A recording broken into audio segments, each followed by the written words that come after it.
Bata pa lang ako nangarap na ako yumaman. Lumaki ako sa isang mahirap na pamilya. Tatay ko kalpintero lang. Nanay ko silsili sa palengke.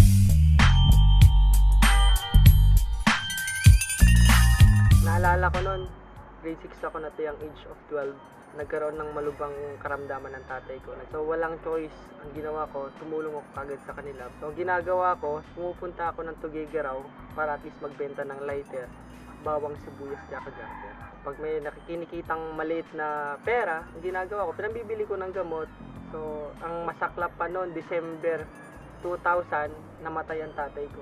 So hindi ko alam kung anong gagawin ko, kung paano kami magtatapos ng pag-aaral ng mga kapatid ko. Pagdating sa high school, sobrang hirap kasi hindi ko alam kung paano ako magpapatuloy ng pag-aaral. So ang ginawa ko, nag-special offer. Nagbebenta ako ng mga balde, langgana. So gumraduate nga ako ng high school, pero pagdating sa kolehiyo talagang hindi ko na kaya, sobrang hirap.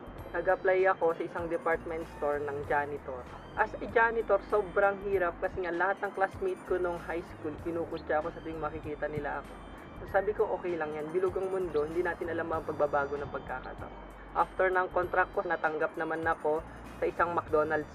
So naging crew ako ng McDonald's for almost 3 years, and then na-involve ako sa isang fraternity. Sobrang hirap ng mga dinadanas ko laban. Naranasan kong mabato ng bote sa bibig, naranasan ko masuntok ng nakel sa mata. Sa isang linggo siguro 2 beses akong makukulong. It's either sa barangay or di kaya sa PPU. Pero inisip-isip ko, 2 lang ang pwedeng puntahan ng buhay ko nito. It's either makulong ako or mamatay ako.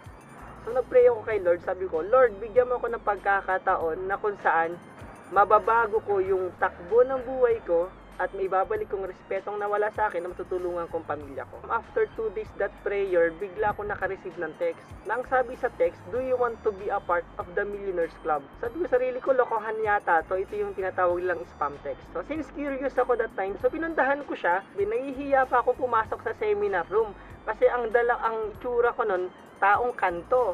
Kinakainis ko pa nun, may pampaputing product. Eh kung titignan mo ang kulay ko, maitim ako, sabi ko, lokohan to ah. Pero sabi ko sa sarili ko, wala naman siguro mawawala since nandito na ako. So pinakinggan ko siya na para yumaman ka daw, kinakailangan mo lang ng mga kaibigan. Sabi ko, kung sa fraternity nga, nakaka-recruit ako, pinapahirapan namin yung tao, pinapaddle namin para lang makasali sa organization namin. Eh dito pa kaya sa AIM Global na wala ko ibang gagawin kundi magre-recruit lang din, kakausapin mo, pag nagustuhan, mag-join. Sa fraternity, ang sakit ng palo. Pero sa AIM Global, ang sarap ng palo kasi every pasok, every palo, 1.5. Pero back of my mind, nandun yung fear and doubt, baka walang maniwala. So ang ginawa ko, kinausap ko yung nanay ko pag uwi ko ng bahay, excited. Sabi ko, ma, isasali ako sa AIM Global, magne-negosyo ako. Ang nanay ko, hindi naniniwala sa akin, pinagtawanan ako. Sabi ko, sige, benta ko na lang yung motor ko. Sabi niya sa akin yung ORCR ng motor mo at ito yung mga damit mo, lumayas ka dito. So pinalayas ako ng nanay ko. Sabi ko, okay lang yan. Pray na naman ako, Lord. Kung ang AIM Global talaga para sa akin, Lord, guide me please. Nung nag-join ako, akala ko, yun na yung start ng pagyaman ko. Pero hindi pala ganun kadali.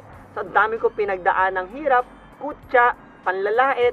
Nasabi sa akin, tignan mo itsura mo, walang maniniwala sa'yo kasi nga dati kang siraulo, dati kang basagulero, tapos nga magpo-promote ka ng pagyaman, walang maniniwala sa'yo. So, nung kumita ako, papayos ko yung bahay. Nung napayos ko yung bahay, mas lalo ko pang ginalingan, mas lalo ko pa sinipagan na sabi ko, Lord, gusto ko magkaroon ng kotse. After 2 years, ito, bagong-bago ngayon, tinadrive ko, Hyundai Elantra.